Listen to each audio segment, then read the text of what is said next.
Hi, this is Dan Bedondi reporting the special segment of the InfoWars Nightly News on our October 30th, 2012 edition of the Nightly News, and our special Halloween report. And have you ever wondered the history of Halloween, where it came from, where bobbing of apples came from, bonfires, jack-o'-lanterns and such? Well, today we're going to talk to, back by popular demand, Mr. Bill Schnoebelen, which I had on InfoWars Money Bomb a couple weeks ago. And before we get to the segment, folks, I want to encourage everybody to go to InfoWarsStore.com right now and purchase Bloodlines of the Illuminati. It's by Fritz Springmeier, great book, 500-something pages, packed full of information about the Illuminati bloodlines. And with the order, every order you get on InfoWarsStore.com, you get a copy of the Citizen's Handbook and a couple of cool stickers for your car, you know, to display your patriotism. And again, Bill Schnoebelen, he's a former Illuminati, former 90th degree Freemason, former Satanic high priest, former Mormon, former Catholic priest. He's been there, done it all, and now he's on the good side. And without further ado, back by popular demand, how you doing, Bill?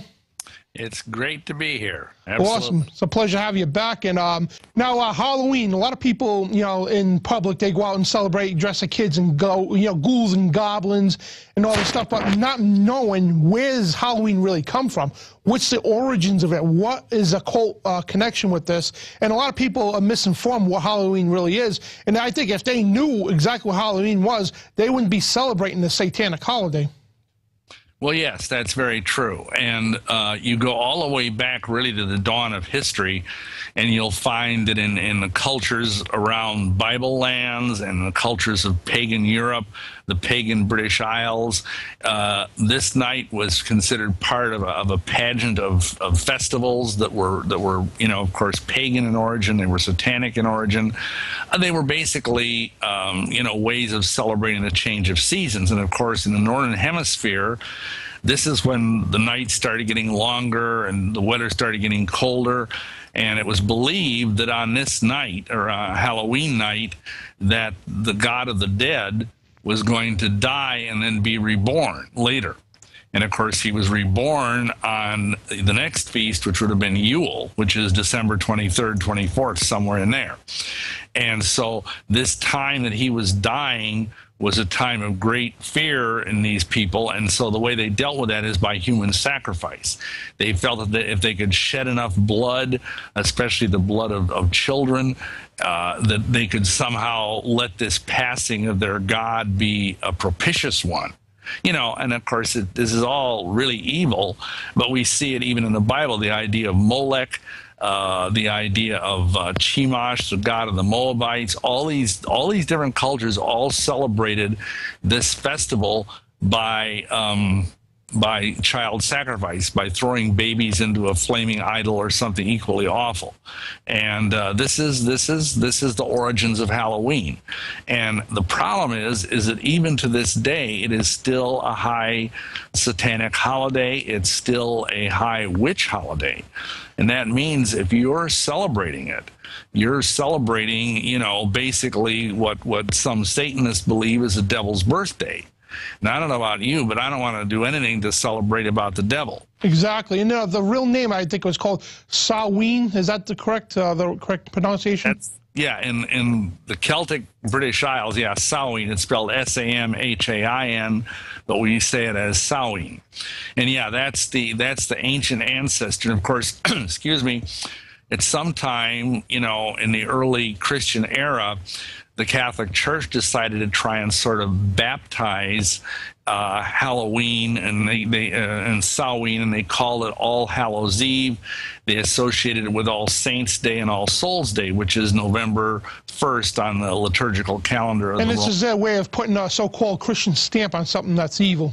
Yes, yes. And of course, I don't think you can really do that. You can't take something that's evil and like slap some paint on it and all of a sudden it's good.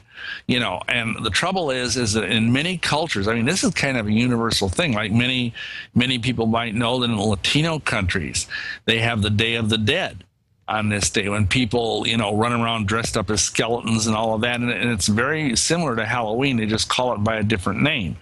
And see, I don't think that we should be celebrating death. I think we should be celebrating life. Exactly. So, that basically is some of the history. And see, the thing is, Jeremiah the prophet says in Jeremiah 10:1-3 that we are not to learn the ways of the heathen. We are not to follow the paths of the Gentiles, but rather we're to follow what's in the Bible. And the Bible has the feasts of Yah'Shua, the sacred feasts of him, that are what we should be doing instead of Christmas and Easter bunnies and Halloween. Those are just all pagan holidays that are really abominable in the sight of the Almighty. And if I'm not correct, during the beginnings of our country, did our ancestors take part in these holidays? No, really they did not. Halloween was actually illegal in the days of the Puritans. It was really illegal all through the 18th and a lot of the 19th century in America, and it was only when the influx of Irish immigrants started in the 19th century, some of my ancestors came over here and they brought Halloween with them. And you know how in our country we see that things gradually have gotten more and more, lax, or whatever word you want to use, and so people began to celebrate it. And of course now it's become a huge marketing thing. I mean, they're trying to make it as big as Christmas, and but the trouble is, again, it's evil. And I would just like to share briefly why I am so passionate about this. I had a personal experience with Halloween when I was 10 years old, and I was out trick-or-treating. And this was, way back before there was anything really sinister about it. I think I was dressed as a little clown or something, going door to door getting candy. And I actually was walking down the street. It was Halloween night, beautiful October evening in the Midwest. And I looked up. And as I looked up, I saw the sky was just full of demons. And just black, leathery things with red eyes. And their eyes just stared into me. And I could feel something unclean hit my soul at that moment. And I believe at that moment my soul was defiled by the demonic spirits that surround Halloween. And, after that, I can look at my life, even as a young child, that I gradually began to be interested in the occult and, various weird things. And by the time, of course, I was in college, I'd become a witch. So I think that the danger to children, especially because children are more vulnerable, but even to adults, it's a dangerous time, and we really encourage parents to pray over their children during this season, to not let their children run around alone, and to not let them go trick-or-treat, but rather have some kind of fun that you can do as a family. Exactly. Now, little in the history here of Halloween. Now, where does the bonfire come from? I know it was represented as the bone fire. You want to describe that a little bit? Well, again, in the British Isles and in probably Northern Europe as well, there was this custom of lighting. They were originally called Baal fires, and it related to Baal, who's, of course, a false god. We see Baal even in the Bible, in the Old Testament. And they would use these as a way of trying to keep the sun god from dying, like we were talking earlier about blood sacrifice. And you're right, later on they became known as bone fires, and then over the years got cleaned up to bonfires because, they would throw animals into it. They might even throw babies into it in some cultures. It was not a good thing. And, because again, this is all about sympathetic magic, about sending forth the lives of innocent beings so that this God, this supposed God, who of course is ultimately really Satan, can live. And also trick or treat. Do you want to describe the origins of that, what that really means? Well, of course, it's not obviously been cleaned up today, but back in the ancient times, the idea is that these satanic priests would go into a village, and they would say they'd go up to a house at random in that village, and they would put a mark on the door and say, "You have to give us your youngest child, or we'll destroy your house." And then we're going to take that child and sacrifice it to the dark god Saman, who's the god of Samhain, the god of death. And of course, if the parents refused, then they would destroy the household. They'd burn the house to the ground. And today, of course, it's more benign, and the kids go and say, "Give us candy, or we'll soap your windows, or TP your trees," or something like that. But it's not a good thing. And again, you're playing around with diabolical things, and you're playing around with things that are rooted in human sacrifice, animal sacrifice, and child sacrifice. And the pumpkins now, I know that it wasn't originally pumpkins, it was yams, you said, but you want to explain the jack-o'-lantern, how they basically took human flesh as wax and filled it? Yeah, they actually would take, you know, some of the remains of these poor unfortunate children, and they would make candles out of them, and they'd put these inside of either skulls or inside of large gourds or something of that nature. And they would believe that if they pointed this grinning face outward, it would be a sign to the demons to leave this house alone. So it was kind of like a talisman to ward off evil. But of course, the problem is again, you know, there's this very ancient, if you will, cult about the severed head, which is present all over the Northern Europe, all over the British Isles, and how it somehow relates to, well, in the British Isles, it relates to Bran, the Blessed, he's called, but in other countries, it relates to other various beings, gods, demons, whatever, and it's all very evil. It's you know, I mean, would you want to have a thing burning on your doorstep that was made out of, you know, human baby fat or something of that nature? This is no, and the people do this all the time. And how many pumpkins are sold just in the United States alone? Millions. And also, when they gave them the pumpkin, is that when they, just like you went to a household, they offered the sacrifice, is that when they put the pumpkin at your door? Yeah, well, that was a sign that that house was okay then, that it had been, they'd offered up their tithes to hell, so to speak, in the form of their firstborn child. Or their youngest child, I'm sorry. And so that's kind of, you know, the meaning of that. And now, of course, we just see it as a sign of you know, of, oh, this house is going along with the Halloween thing. You know, it actually has a much more sinister origin. And see, what people need to understand is that these symbols have a power all their own. I mean, you might say, well, it's just a pumpkin, for heaven's sakes. Well, yeah, it is just a pumpkin. But you see, in magic, in black magic, in the occult, there's this idea of thought forms and egregores. That's the word that's used from Greek. And it means basically something that gets power all of its own over the centuries, over thousands and thousands of years of use. And it kind of, demons and strong men come to inhabit it. So even if the person might put this pumpkin out and carve a face on it and whatnot and put a candle in it and think, oh, I'm just kind of being cute like the neighborhood is, you know, it still might very well draw demonic spirits. So that's why we should not, again, as it says in Jeremiah, learn the ways of the Gentiles. Exactly. Yes. And also bobbing for apples. I mean, a lot of people think it's just a bucket full of water, you know, just a bunch of apples, but you want to explain the horrific origins where this comes from? Well, the idea of it is that originally they would actually take, you know, some of the leftover remains of the skulls of these children and use them as something to pull out of the water as kind of a macabre game. And, you know, so, you know, again, there's some sort of meaning behind this, which we do not understand. And this is true of a lot of things. Another thing that comes to mind is the whole thing of witches on a broomstick. You see, that actually goes back to the fact that in the Middle Ages, witches would literally take, see, the symbol of a high priestess's authority was her broomstick, which is called a besom. And she would, on certain nights of the year, when they were like planting crops or whatever, they would go out and they would jump around the field after they planted the crop on these broomsticks. And they believed that the higher as they jumped, that's how high the crops were. So again, we're talking about sympathetic magic, what's called folk magic. And it was believed that as they did this, that it would make the ground more fertile and whatnot. And of course, some people that weren't witches were probably spying to see, ooh, what are these witches doing? And they saw them, you know, jumping around this field, and oh, they're going to take off and they're going to fly. You know, just like, you know, some birds take a while to get off the ground. Well, there's another side to that too, and that is that witches would use what was called flying ointment on nights like Halloween. They would take this ointment, which is made out of various hallucinogenic drugs.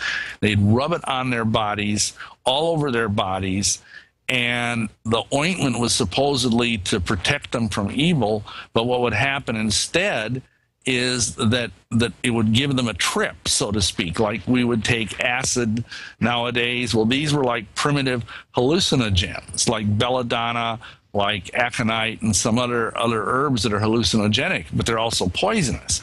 And so once again, we have this association of pharmakeia, of using drugs, and the occult and witchcraft all over again. And that's why to have a cute little witch hanging from your porch or whatever, again, you're emulating things that are of the evil one. And also, most people think Halloween is just one day. You want to describe how it's actually 3 days? I think it's the 29th, 30th, and 31st? Well, it's what in the occult it's called an orb. And it does, you're right, it does start up like on the day or so before it, and then it goes one day after it.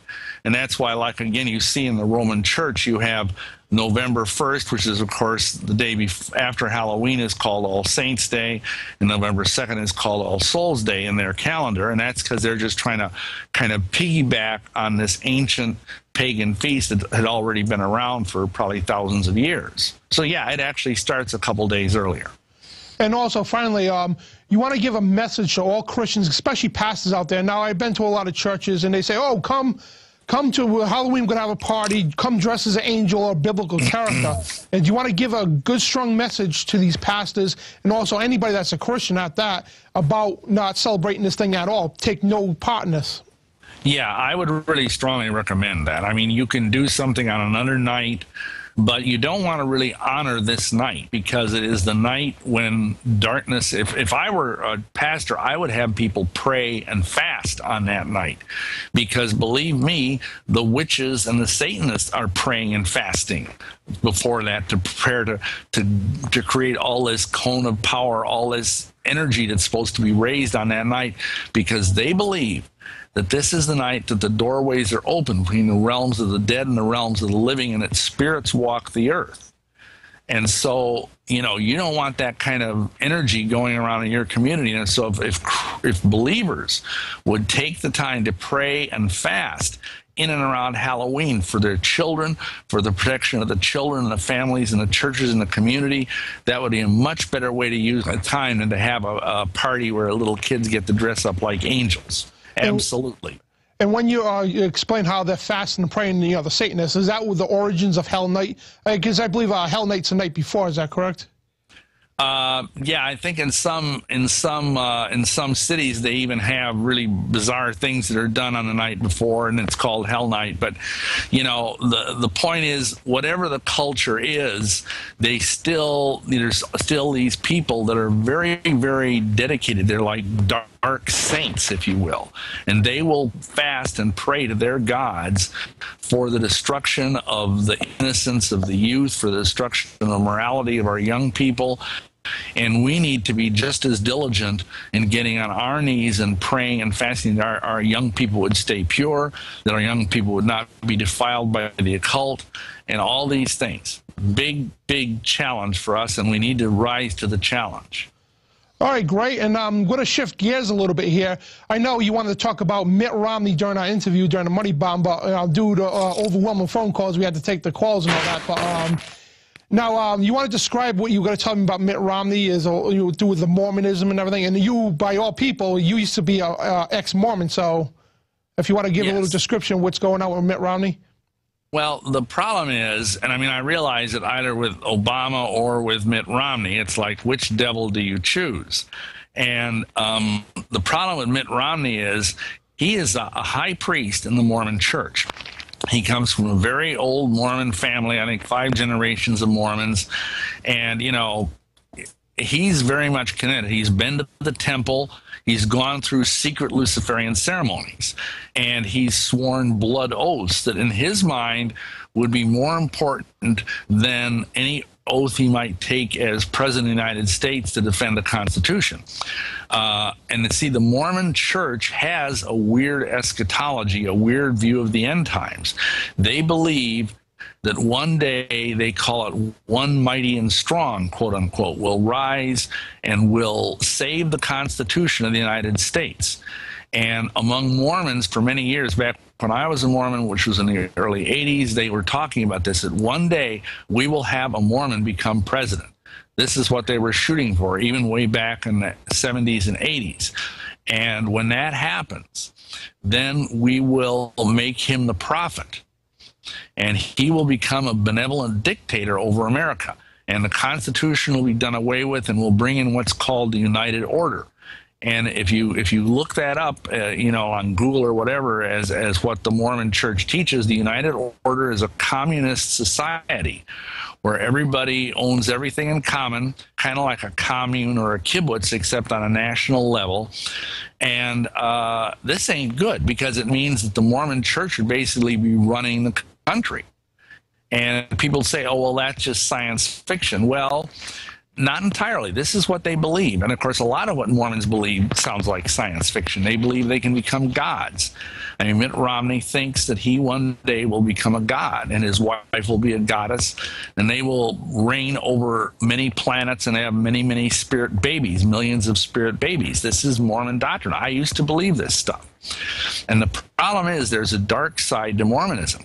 Because if you actually go through the temple, which I have done many times, you will see that most of the key doctrines in the temple are actually taught by a guy dressed up as Lucifer. And there's so much Luciferian stuff involved in the temple that it's really kind of scary. You look at the Salt Lake Temple and some of the earlier temples, you'll see they're covered with pentagrams. They're covered with all-seeing eyes. We did this one DVD called Mormonism's Temple of Doom 2011 edition, which we have on our website. And we have pictures there of all of this creepy stuff, high-quality photos of inverted pentagrams. And I'm sure many of your viewers know the inverted pentagram is a symbol of Satan, upside-down, five-pointed star.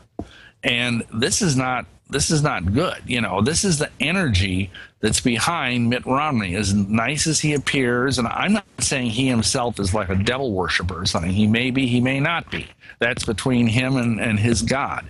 All I know is I've been told because I have sources inside the high levels of the Mormon Church, and I've been told that he's very much plugged into the Illuminati, to the Bilderbergers, to all of these, high-level, conspiracy types. And I don't know what would happen if he became president. I mean, I can't tell anybody how to vote or not vote, but I just think we need to really be on our knees praying and fasting for our country during this critical time, because we're in trouble like we've really never been in trouble probably since the days of the Civil War. Exactly. And now, a lot of people out there say, oh, we got to vote for the lesser of two evils.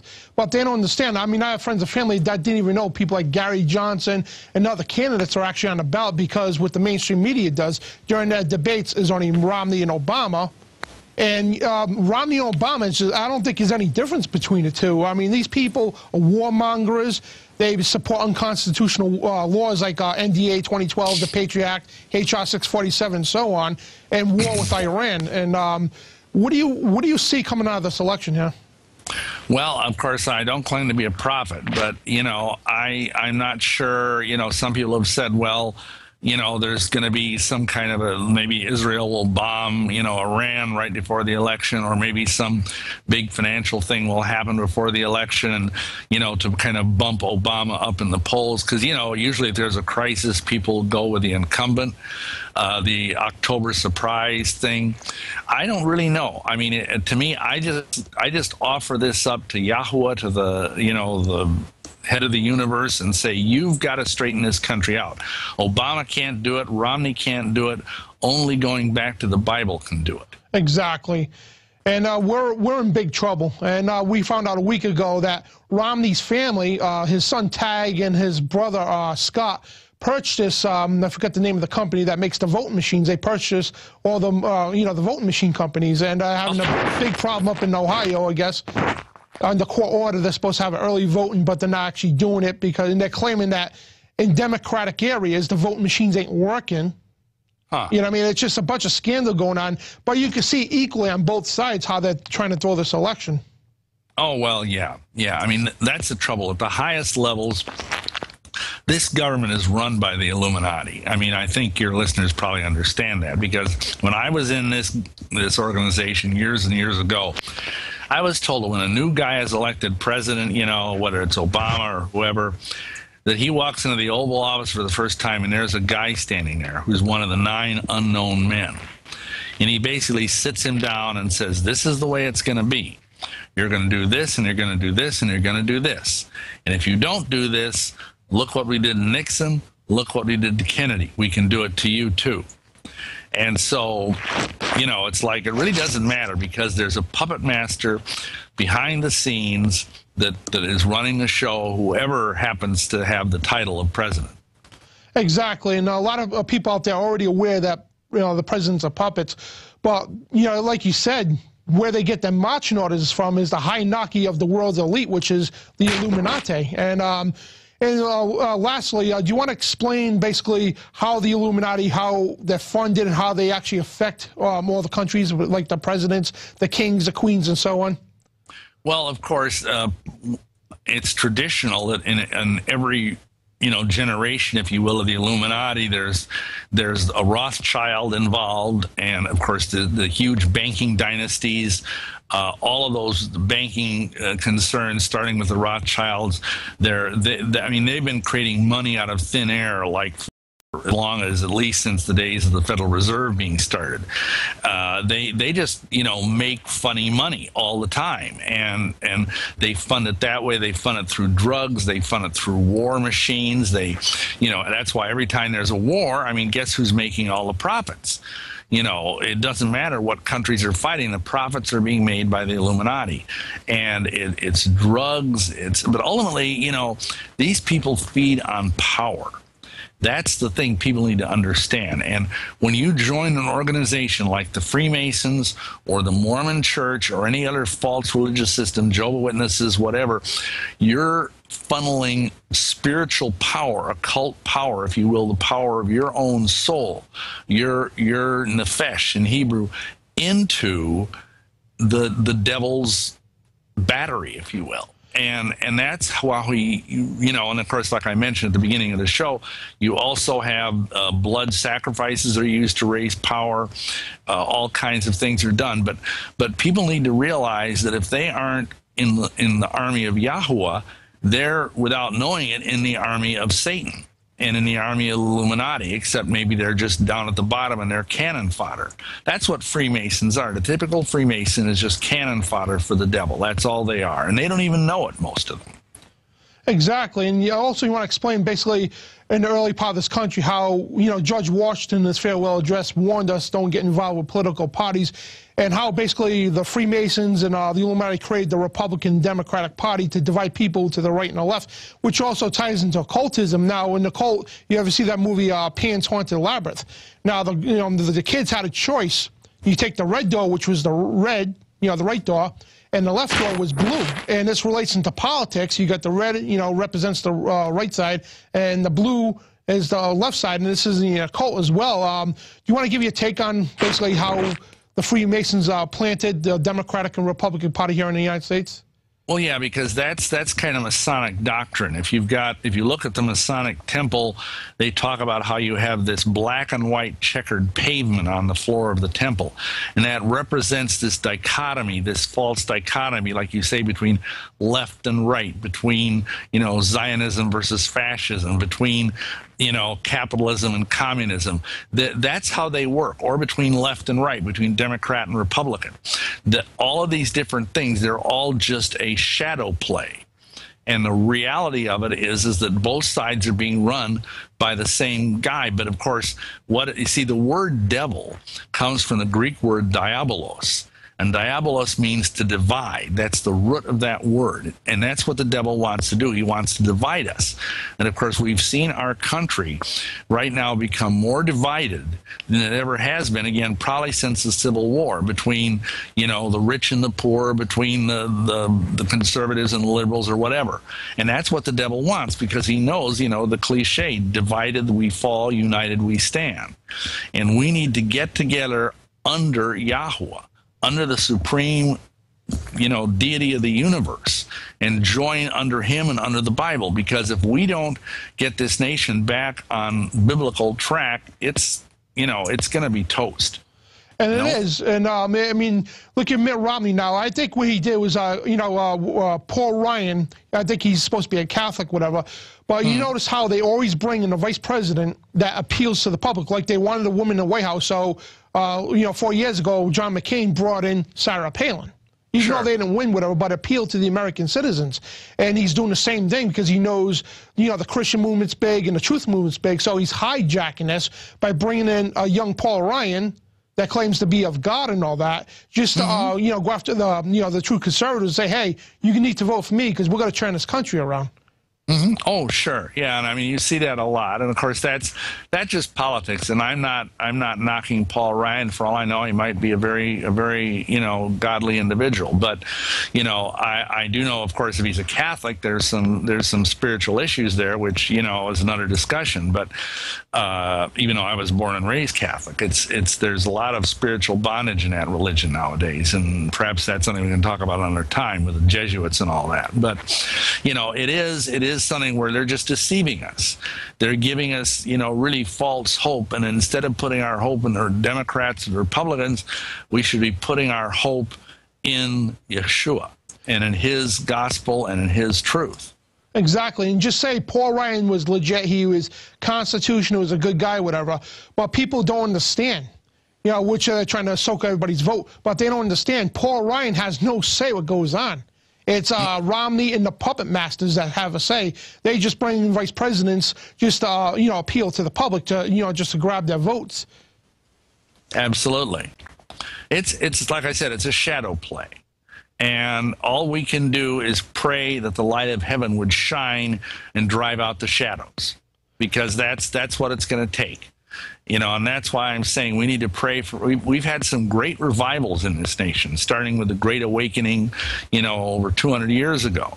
And we can have great revivals again, but we need, believers to be on their knees, fasting and praying for this nation like never before.